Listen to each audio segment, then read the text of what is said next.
25 pastor చెప్పండి. దానికి స్తోత్రం. ముందుగా దేవునికి వందనాలు, అలాగే అవకాశం ఇచ్చిన దైవజనులకు వందనాలు, కుడి వచ్చిన మీ అందరికీ నా వందనాలు. నేను ప్రార్థన చేసుకుందాం. మహాపరిశుద్ధుడా, ప్రేమ నమ్మకం తండ్రి, మీకు వేలాది స్తోత్రం తండ్రి. ఇదిగో దేవా, ఇప్పటి వరకు తండ్రి ప్రభా 3 మాటలు మాకు నేర్పించి ఉన్నారు తండ్రి. ఇదిగో తండ్రి 4వ మాటలు నేను చెప్తుండగా తండ్రి, మీ పరిశుద్ధాత్మ నాకు తోడుగొని అడుగుతున్నాను తండ్రి. మీ జ్ఞానాన్ని నాకు ఇమ్మని అడుగుతున్నాను దేవా, నీకు వందనాలు తండ్రి. తండ్రి నా దేవా నా చెయ్యి ఎందుకు విడినాతో ఆ మాటను నేను మాట్లాడుతుండగా మీరే మాట్లాడి మా హృదయాలు తెరవమని ఈ ప్రార్థన పాల్సని చేర్చుకోమని నజరేయుడైన యేసుక్రీస్తు నామములో బ్రతిమాలు వేడుకుంటున్నాను తండ్రి. ఆమేన్.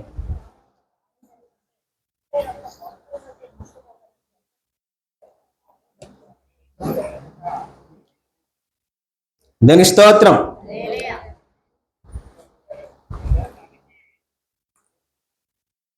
ఏలోయి ఏలోయి లామా సబక్తాని బిగ్గరగా కేక వేసింది అంటే ఆ మాటకి అర్థం, నా దేవా ఎందుకు నన్ను ఎందుకు చేయి విడిచిది అని అర్థం.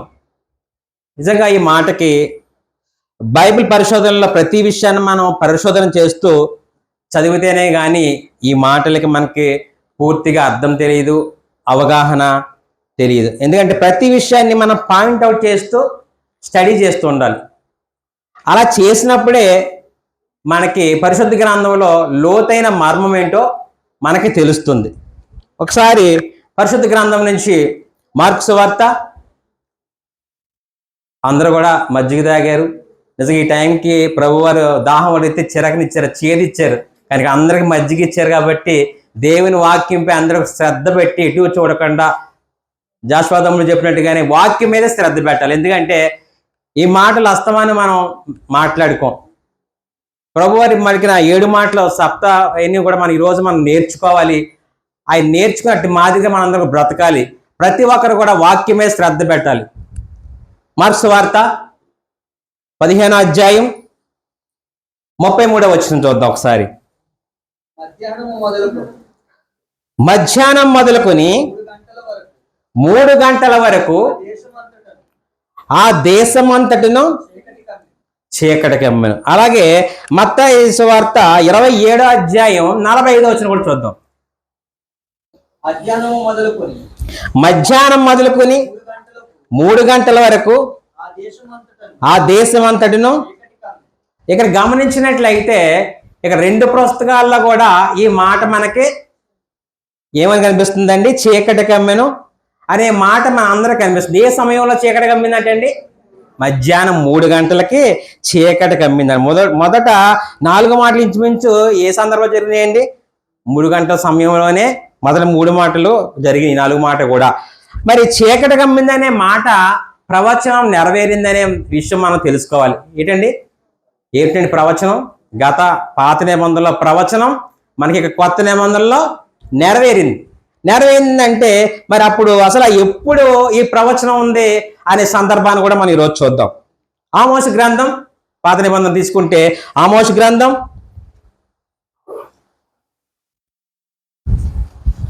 8వ అధ్యాయం 9వ వచనం కూడా ఒకసారి చదువుదాం. ప్రభువైన దేవుడు సెలవిచ్చినది ఏమనగా, ఆ దినమున నేను మధ్యాహ్న కాలమందు సూర్యుని అస్తమింపచేయుదును, పగటి వేళను భూమికి చీకటిని కమ్ము చేయదు. అంటే ఇక్కడ ప్రవచనం నెరవేరిందండి ఆమోస్ ప్రవక్త ద్వారా. అంటే కొన్ని వేల సంవత్సరాల క్రితమే ఈ ప్రవచనం నెరవేరింది. మనం ఎక్కడ చూస్తున్నామండి? మార్కు సువార్తలో చూస్తున్నాం, మత్తయి సువార్తలో కూడా చూస్తున్నాం. అయితే ఇంకెక్కడ నెరవేరింది కూడా చూద్దామండి. ఈ మాట ఒకసారి యెషయా గ్రంథం కూడా చూద్దాం. యెషయా గ్రంథం 60వ అధ్యాయం 2వ వచనం కూడా చూద్దామండి ఒకసారి. చూడుము భూమిని చీకటి కమ్ముచున్నది, కటిక చీకటి జనులను కమ్ముచుంది. అలాగే యోవేలు గ్రంథము 3వ అధ్యాయం 15వ వచనం కూడా చూద్దాం.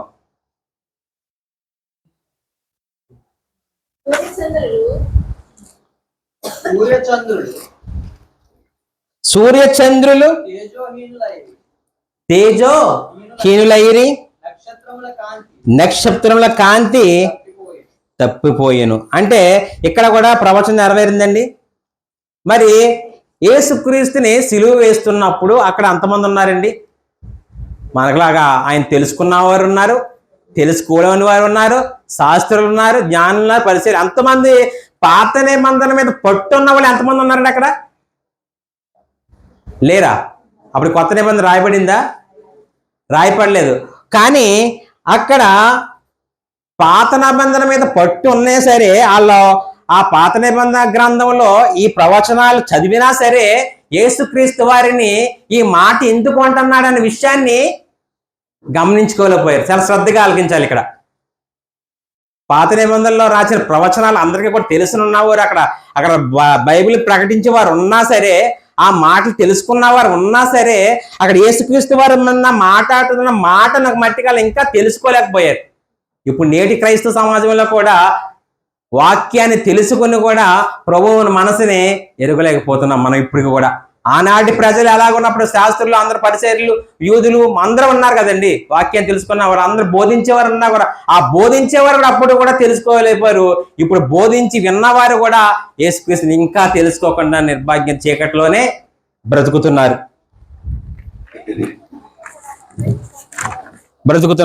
అదే ఒకసారి ఈ మాట కీర్తన గ్రంథము 22వ అధ్యాయం 1వ వచనంలో కూడా చూద్దాం ఈ మాట.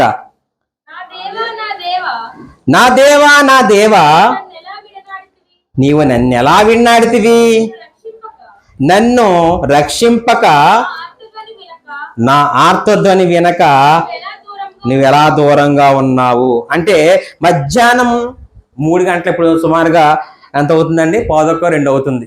సుమారుగా గంటలో నిజంగా ఇదే సమయానికి ఇక్కడ ఇదే సమయానికి ఇక అంతా కట్టికి చీకటి అయిపోయింది అనుకోండి. 3 గంటలకి మనం ఏమనుకుంటాం, ఆలోచిస్తాం లేదండి, ఇదేంటిది 3 గంటలకి ఇలా చీకటి పడిపోయింది ఏంటి, ఇవెంత ఏంటి అని మనం అందరూ అనుకుంటాం లేదండి.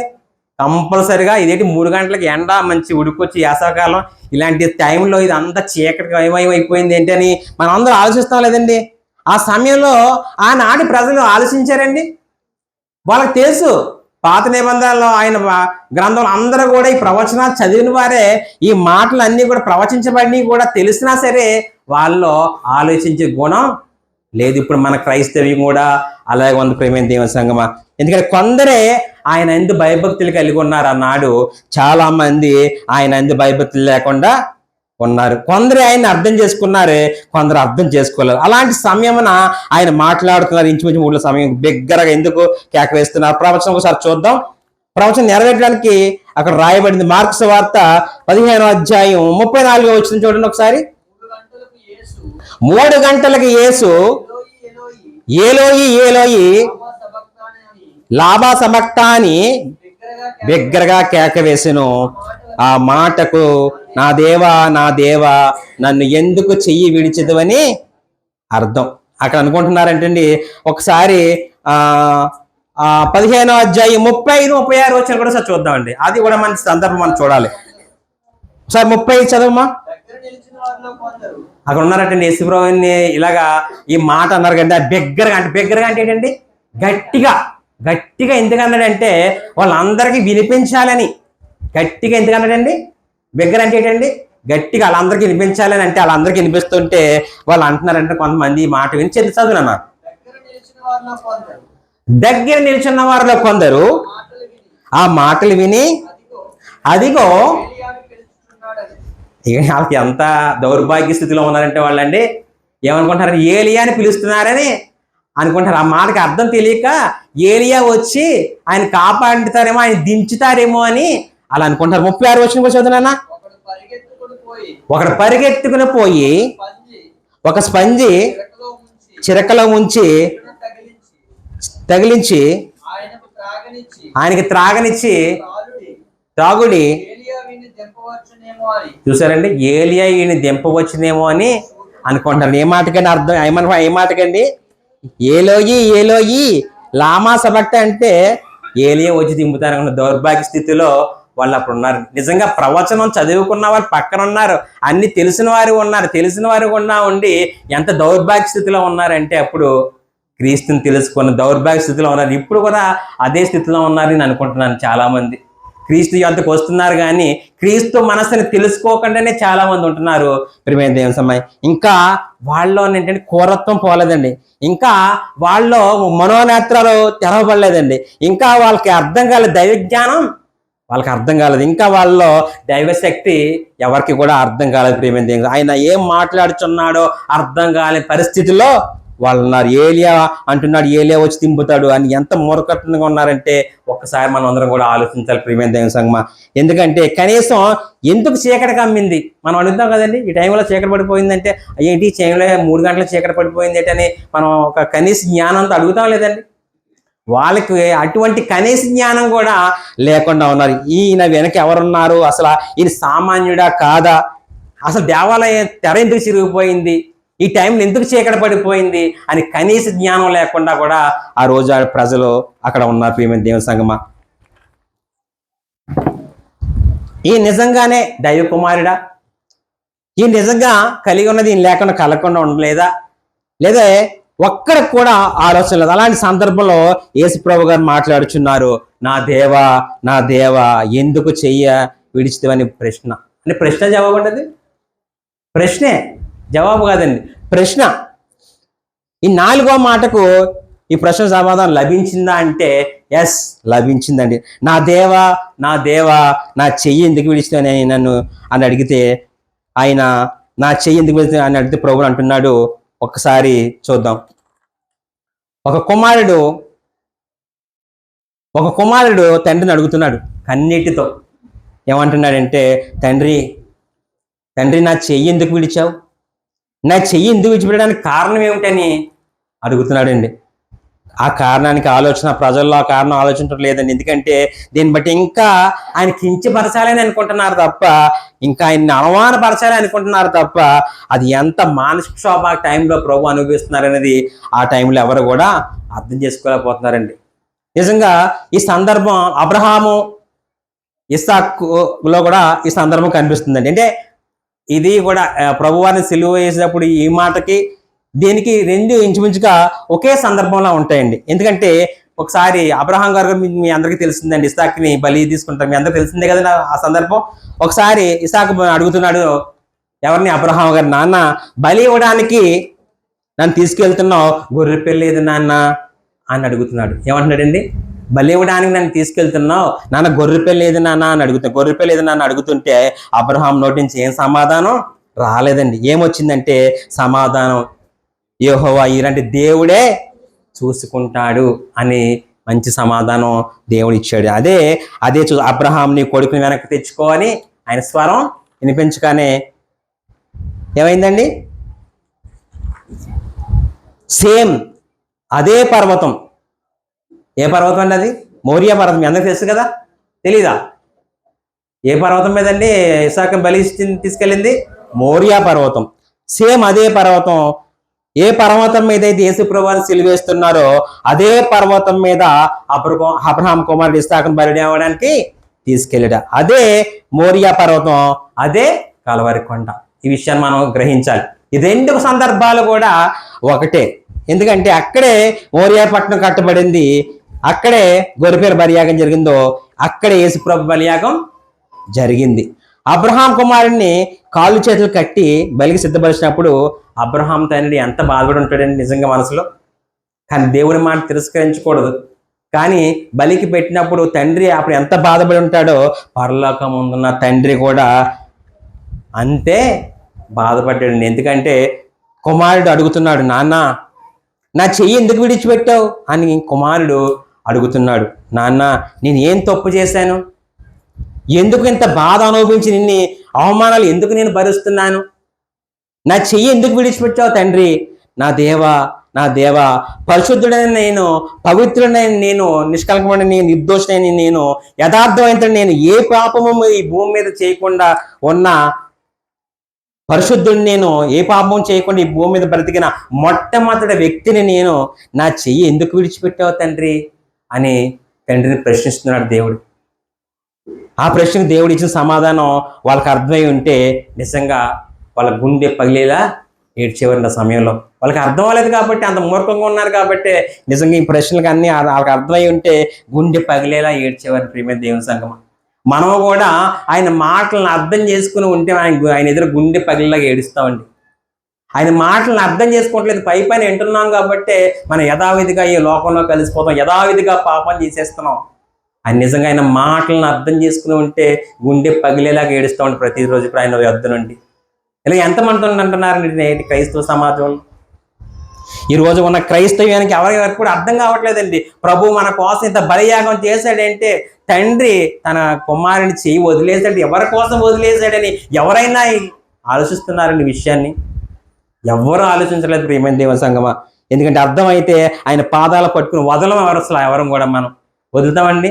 ఎవరికి కూడా నేను క్రైస్తవుని అర్థం అవ్వట్లేదు కాబట్టి మనం యథావిధిగా ఏదో నమ్ముకున్న దేవుని ఒక అనవైతిగా నమ్ముకున్నట్టుగానే ఉంటున్నాం తప్ప దేవుని పూర్తిగా మనసాక్షిగా అంగీకరించని చూస్తున్నట్లయితే ఇలాగా మనం గుండె పగిలేలాగా ఏడుస్తాం ప్రియమైన దేవుని సంగమా.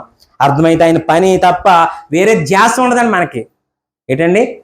అర్థమైతే ఆయన పని తప్ప వేరే ధ్యాస ఉండదు. అర్థమైతే ఆయన కోసం బ్రతకడం తప్ప వేరే ఆలోచనలు ఏవి కూడా మనకు రావు ప్రియమైన దేవుని సంగమా. అర్థమైతే ఆయన మార్గంలో నడవడం తప్ప, ఆయన ఉద్దేశాలు కలిగి ఉండడం తప్ప వేరేలాగా మనం ఎవరం కూడా జీవించలేమని ప్రియమైన దేవుని. ఏంటి ఆ మాటల్లో ఉన్న భావం, ఆ మాటకున్న జవాబు సమాధానం ఏంటని అడిగితే కీర్తన గ్రంథము ఒకసారి మళ్ళీ చదువుతాం అదే మాట, 22:1.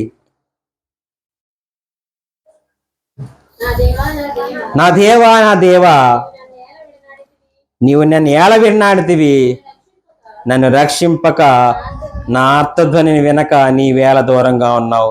కొడుకు అంత వేదన అనుభవిస్తుంటే పరలోకం తండ్రి ఎలా తట్టుకున్నాడండి? ఎలా తట్టుకున్నాడండి? పరిశుద్ధుడైన తన కుమారుడు బలియాగం జరిగించి ప్రతి రక్తం బొట్టు నేల కారుతుంటే పరలోకంలో ఉన్న తండ్రి ఎలా తట్టుకుంటున్నాడండి? అదే మన బిడ్డ నిజంగా మన బిడ్డను ఎవరన్నా సరే అదే విధంగా హింసిస్తున్నారనుకోండి, వద్దండి నా కుమారుని దించండి, ఆ స్థానంలో నన్నేసేయండి సిలువ అంటాం లేదండి. ఆ దెబ్బలు నన్ను కొట్టండి, నా కుమారుని కొట్టద్దు అంటాం. కానీ పరలోకమున్న తండ్రి అంటున్నారు. నిజంగా పరలోకమున్న తండ్రి ఏమంటున్నాడు తెలుసా అండి? ఈ మాట కూడా చూద్దాం. నా కుమారుడు నలగొట్టమంటే ఆయనకి ఇష్టం అంటండి. మన కుమారుని ఎవరైనా చిత్తకూడేస్తున్నారు అనుకోండి, మనకి ఇష్టం అండి. కానీ దేవుడు అంటున్నాడు నా కుమారుడు నలగొట్టడం నాకు ఇష్టం అంటే. ఆ మాట ఒకసారి చూద్దాం. యెషయా గ్రంథము 53:10. అందరూ బైబిల్ తీయాలి. అతని నలుగుగొట్టుటకు దేవుడికి ఇష్టమైనంట. నిజంగా ఈ మాటలు ఎవరైనా చెప్తే ఎగతాలనుకుంటారండి. పరిశుద్ధ గ్రంథంలో చూపించాలండి. నిజంగా తన కుమారుని నలగొట్టబడట ఆయనకి ఇష్టం అండి. అదే మన కుమారుని ఎవరిని నలగొట్టడం మనకి ఇష్టమండి? ఇష్టపడతామా?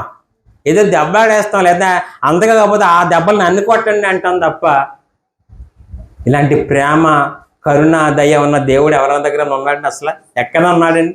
కానీ ఎవరు కూడా తెలుసుకోలేకపోతున్నారు. తండ్రి కోసం, నా కోసం, నీ కోసం, ఎవరి కోసం విడిపెట్టాడండి? చెయ్య నీ కోసం, నా కోసం తన కుమారుని చేతిని విడిచిపెట్టాడండి. ఎవరి కోసం విడిపించాడండి? నీ కోసం, నా కోసం, మన అందరి కోసం పరలోకము. అదండి ఆయన ప్రేమ.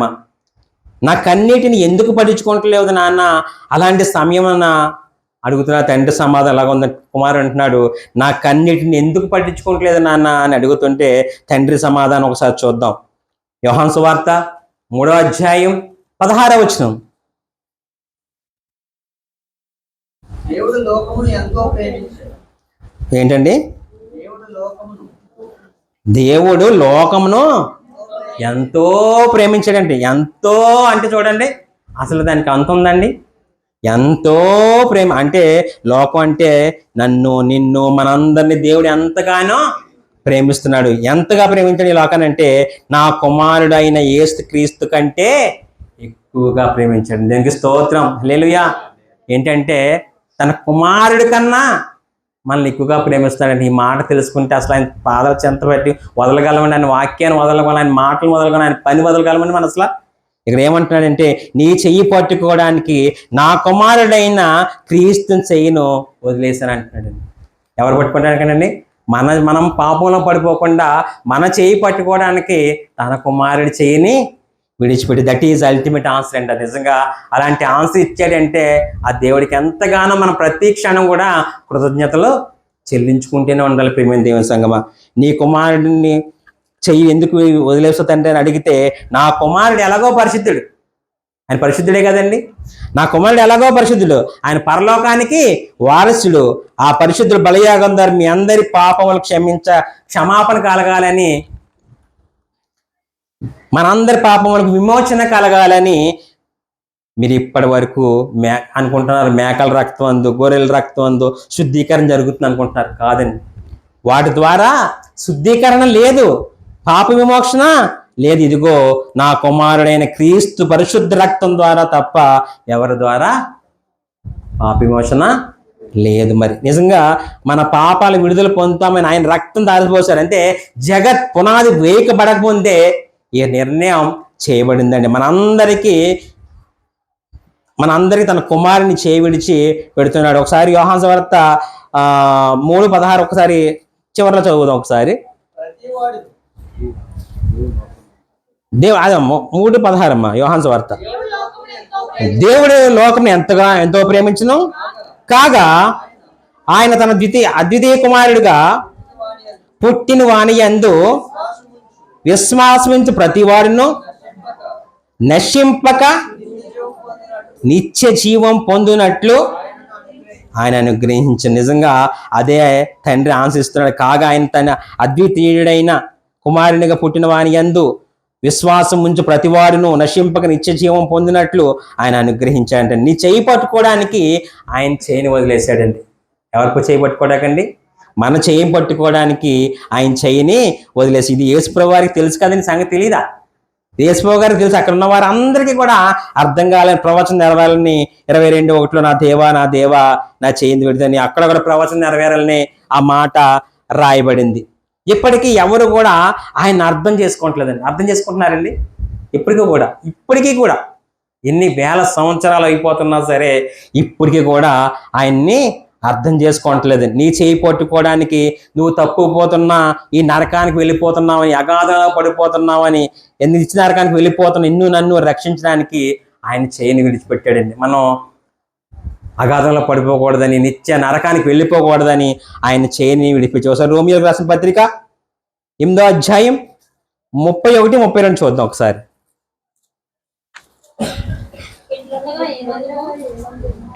ఇట్లుండగా ఏముందుము, దేవుడు మన పక్షం నుండగా మనకి విరోధి ఎవడు? తన సొంత కుమారుని అనుగ్రహించుటకు వెనుక తీయక మనందరి కొరకు, ఎవరొకరికి అండి? మనందరి కొరకు ఆయన అప్పగించిన వాడు ఆయనతో పాటు సమస్తమును మనకి ఎందుకు అనిపించాడు? ఎప్పుడైనా కోచ్ చేశారు, మనం ఎప్పుడైనా ఆలోచన చేసామండి ఈ మాట? నిజంగా ఒకప్పుడు ఆచారాలు చూడండి, పాపం వేస్తే పోతులను వేసుకోవడం, ఆ పోదంటే మన పాపాలు ఆటలకి మోపితే పోతాయని అటువంటి ఆచారాలు మనం పాటించేవాళ్ళం అండి. అందరం కూడా ఆ ఆచారాలు పాటించి అదే బాణీలు ఉండిపోయాం. కానీ క్రీస్తు వచ్చిన తర్వాత క్రీస్తు రక్తం ద్వారా తప్ప దేని ద్వారా మన పాప విమోక్ష లేదని మనం తెలుసుకోగలిగాం. నిర్దోషి అని నిష్కలంకమైన ఆయన రక్తం ద్వారా మన పాప విమోక్ష ఉందని, కాబట్టి మన కోసం తన కుమారుని చెయ్యిని విడిచిపెట్టాడు. ఇప్పటికైనా దేవుని ప్రేమను అందరికి కూడా అర్థం కావాలి. ప్రియమైన దేవుని సంగమా, ఏం అర్థం కావాలండి? దేవుని ప్రేమ మనకు అర్థం కావాలి. తండ్రిని అడిగితే యేసుప్రభువారు ఇష్టమా, నువ్వంటే ఇష్టమా అంటే నువ్వంటే ఇష్టమని చెప్తున్నాడు దేవుడు. ఈ మాట చెప్తే మన గుండె తరుక్కుపోవాలి. ఎందుకంటే నీ కోసం నా కోసం తన కుమారుని చేయిని విడిచిపెట్టారు కదండి. అదండి యేసుక్రీస్తు వారికి ఉన్న ప్రేమ, తండ్రికి ఉన్న ప్రేమ. నాటికి నేటికి ఎప్పుడు కూడా ఆయన మనల్ని ప్రేమిస్తూనే ఉన్నాడు. ముగించుకుందాం చిన్న మాట నేర్చుకుని. నిజంగా తండ్రి విడిచిపెట్టిన, తల్లి విడిచిపెట్టిన, బంధువులు విడిచిపెట్టిన నిన్ను విడవని దేవుడు మన దేవుడండి. ఈ మాటలు నిజంగా నేర్చుకోగలగాలి. నిజంగా చిన్న సందర్భం చెప్పి నేను మాటలు ముగిస్తాను. ఎందుకంటే ఒక తల్లిదండ్రులకు చాలా గారాభంగా, చాలా సంతానం లేకపోతే ఒక సంతానం కలిగి ఒక కుమారుడు పుట్టాడు. కుమారుడు పుడితే ఆ కుమారుడిని చాలా గారాభంగా పెంచారు. పెంచి పెద్దవాడు అయిన తర్వాత ఏమయ్యాడంటే, గారాభంగా పెంచితే ఏమవుతారండి? బాగా గారాభంగా పెంచితే పిల్లలు ఏమవుతారండి? చెడిపోతారు, పాడైపోతారు. ఏమైందంటే ఆ కుమారుడు సప్త వ్యసనాలకు కూడా బానిస అయిపోయాడు. ఎన్ని వ్యసనాలండి? అసలు ఎన్ని వ్యసనాలు ఉంటే అన్ని వ్యసనాలకు కూడా బాగా బానిస అయిపోయి ఇంకా విచ్చలవిడిగా ఈ లోకంలో తిరిగేస్తున్నాడండి. అప్పుడు తల్లిదండ్రులు అనుకున్నారు, వీడికి పెళ్లి చేస్తే బాగుపడతాడని ఆ కుమారుడికి పెళ్లి చేస్తారు. పెళ్లి చేస్తే బాగుపడతాను, పెళ్లి చేస్తే తాగేసి వచ్చి శుభ్రంగా భార్యని కొడుతున్నాడు, తల్లిని కొడుతున్నాడు. ఏం చేస్తున్నాడండి? భార్యని కొడుతున్నాడు, తల్లిని కొడుతున్నాడు. అలా కొడుతుండగా కొన్నాళ్ళ తర్వాత ఆడికి ఒక రోగం వచ్చింది. ఎందుకంటే ఈ లోకంలో సప్త వ్యసనాలు తిరిగి వాడికి ఏమవుద్దని కొన్నాళ్ళకి ఏదో రోగం కంపల్సరిగా పట్టుకుంటుంది. ముళ్ళు అనేది దేవుడు కంపల్సరిగా పెడతాడు. ఆ ముళ్ళు అయి పెట్టగానే హాస్పిటల్కి వెళ్తే వాళ్ళు అన్నారంటే, డాక్టర్స్ అందరు కూడా చూసి, నీకు మొత్తం ఆర్గాన్లు అన్నీ పనిచేయడం మానేసి నువ్వు ఇంకా బ్రతకడం చాలా కష్టం, నీకు మంచం మీదే అనేటప్పటికీ అక్కడ ఇంటికి తీసుకొచ్చేసిన తర్వాత మంచం మీద పడుకోబెట్టారు. భార్య ఆయనకి సేవలు చేయకుండా పుట్టింటికి వెళ్ళిపోయింది. ఎన్నాళ్ళు సేవలు చేస్తుంది? కొడుతుంటే భార్య ఎన్నాళ్ళు సేవలు చేస్తుంది? పుట్టింటికి వెళ్ళిపోయింది. తల్లి కన్న ప్రేమ కదండి, తల్లి మట్టికి చూసుకుంటుంది. ఎన్నాళ్ళు చూస్తుంది? తల్లి మాత్రం ఎన్నాళ్ళు చూస్తుంది? తల్లికి వృద్ధాప్యం వచ్చేస్తుంది. వృద్ధాప్యం వచ్చిన తల్లి ఎన్నాళ్ళు చూడగలదు? కడుపుని లేపగలనా? నిజంగా మలమూత్రాలు కూడా ఆయన మంచం మీదే అయిపోతున్నాయి. మలమూత్రాలు అంటే తెలుసు కదా మీ అందరికి కూడా. మలమూత్రాలన్నీ కూడా మంచం మీద అయిపోతుంటే నిజంగా ఒకసారి మనం పాస్ కోసిన తర్వాత అక్కడ నిజంగా కడగకపోతే ఎంత చెడు వాసన వస్తుందండి. అలా రోజు ఆ మంచం మీద నిజంగా పాస్ కోసుకుంటే మలమూత్రం ఆగిపోతే ఎటువంటి కొంపు కొడుతుందండి అక్కడ. ఒకసారి ఆ ఇమేజింగ్ గుర్తు తెచ్చుకోండి అందరూ కూడా. అటువంటి కొంపు కొడుతుంటే తల్లి అంటుందంటే, నీకు అంత ఏంట్రా బాబు, నేను దుర్వాసన తట్టుకోలేకపోతున్నాను. అప్పుడు అంటుందంటే తల్లి, ఓరి ఏం బ్రతుకురానిది, ఎన్నాళ్ళు వచ్చుకుంటుందని. తల్లి కూడా ఏమంటుందని లాస్ట్కి, ఓరి ఏం బ్రతుకురానిది, ఎలా బ్రతికవరా అని అంటుంటే ఆ కుమారుడు అప్పుడు ఏడుస్తాడంట. తల్లి అన్న మాటకి ఏం బ్రతుకురానిది అంటుంటే ఆ తల్లి కూడా కొన్నాళ్ళకి వదిలేస్తే ఆడు కొన్నాళ్ళకి ఏమైందంటే ఆడు పశ్చాత్తాపం మొదలై నేను చచ్చిపోవాలని దేక్కుంటా శ్మశానానికి వెళ్ళిపోయి, ఏదో రాయికి అక్కడ శ్మశానానికి ఉన్న అక్కడ సమాధి ఉంటాయి కదండి, ఆ సమాధికి వెళ్ళి బుర్ర బద్దలు కొట్టేసుకోవాలని నిశ్చయించుకొని అక్కడ దేవుని దగ్గర మాట్లాడుతున్నాడు. ఏం మాట్లాడుతున్నాడు? తండ్రి నన్ను క్షమించమని అడుగుతాడు. అప్పుడు అడుగుతున్నాడు. ఎప్పుడు అడుగుతాడండి? మరణ అంచుల్లోకి వెళ్ళిపోయిన తర్వాత, తండ్రి నన్ను క్షమించు, నేను ఒక్క అవకాశం నాకు ఇప్పొచ్చు తండ్రి, నేను మళ్ళీ నీ కాళ్ళ దగ్గర బతుకుతాను, నేను ఒక్క అవకాశం ఇప్పచ్చమంటే నీ రాజ్యంలో నాకు చోటు తండ్రి అని అప్పుడు పశ్చాత్తాపం మారు మనసు అక్కడ పొందాడు. ఎక్కడ పొందాడండి? శ్మశానంలో మారు మనసు పొందినప్పుడు అప్పుడు ఆ తండ్రి దేవుని స్వరం విడబడిందంట. నిన్ను తండ్రి విడిచినా నేను విడవను అంటాను. దేనికి స్తోత్రం. అంటే అప్పుడు అంటాడు ఏంటండి, అప్పుడు స్వస్థత కలిగిన తర్వాత ఇంటికి వెళ్ళి, అమ్మ తల్లి వదిలేసినా, తండ్రి వదిలేసినా, భార్య వదిలేసినా నన్ను విడవని దేవుడు ఉన్నాడమ్మా అని అక్కడ తల్లి దగ్గరికి వెళ్ళి సాక్షించుకుంటాడు. అది మన దేవుడు. ఎందుకంటే నీ కోసం నా కోసం తన కుమారుణ్ణి చెయ్యి విడిచిపెట్టాడంటే ఈ లోపల ఎంతమంది అయినా వదిలేయచ్చు, కానీ మన తండ్రి మట్టికి మన చెయ్యిని విడవడం, తన కుమారుని చెయ్యిని విడిచిపెట్టి మన కోసం అండి. మనం అంటే అదండి ప్రేమ.